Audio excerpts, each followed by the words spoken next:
महाराष्ट्र के deputy CM Ajit Pawar का बारामती में विमान हादसे में निधन हो गया। अजीत पवार से पहले भी कई नेताओं की जान विमान हादसे में जा चुकी है।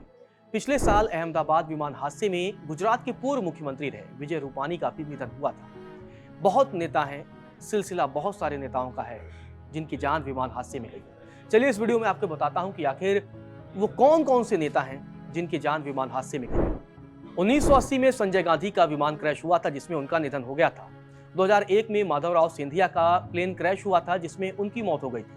2002 में जीएमसी बाल योगी का भी विमान क्रैश हुआ था, निधन हो गया था। 2004 में मेघालय के मंत्री साइप्रियन संगमा का भी विमान हादसे में निधन हुआ था। 2009 में आंध्र प्रदेश के तत्कालीन मुख्यमंत्री वाईएस रेड्डी का भी हेलीकॉप्टर क्रैश हुआ था जिसमें उनकी मौत हो गई थी। 2011 में अरुणाचल प्रदेश के मुख्यमंत्री रहे दोरजी खांडू का भी विमान हादसे में निधन हुआ था। 2025 में गुजरात के पूर्व मुख्यमंत्री रहे विजय रूपानी का भी प्लेन क्रैश में निधन हुआ था।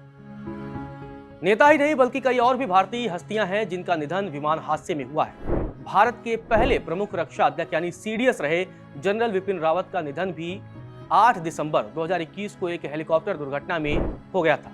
आपको बता दें कि उस समय भी कई तरह के सवाल खड़े हुए थे। भारत के अग्रणी परमाणु भौतिक विज्ञानी होमी जहांगीर भाभा की भी 24 जनवरी 1966 को एयर इंडिया विमान हादसे में मौत हो गई थी। इसके अलावा उद्योगपति और हरियाणा के मंत्री रहे ओम प्रकाश जिंदल और कृषि मंत्री सुरेंद्र सिंह की 2005 में हेलीकॉप्टर दुर्घटना में मृत्यु हो गई थी। उनका हेलीकॉप्टर दिल्ली से चंडीगढ़ जा रहा था और सहारनपुर में क्रैश हो गया था। तो ये वो तमाम नेता हैं जिनका निधन विमान हादसे में हुआ है।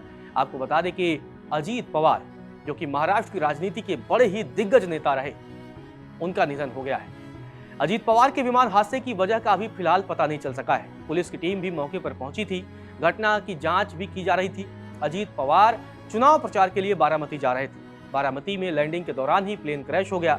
हादसे के बाद विमान में भयंकर आग लग गई। आग की लपटों के बीच विमान से धुएं के गुब्बार उठने लगे और इस हादसे में महाराष्ट्र की सियासत के सबसे दिग्गज चेहरों में से एक अजीत पवार का निधन हो गया।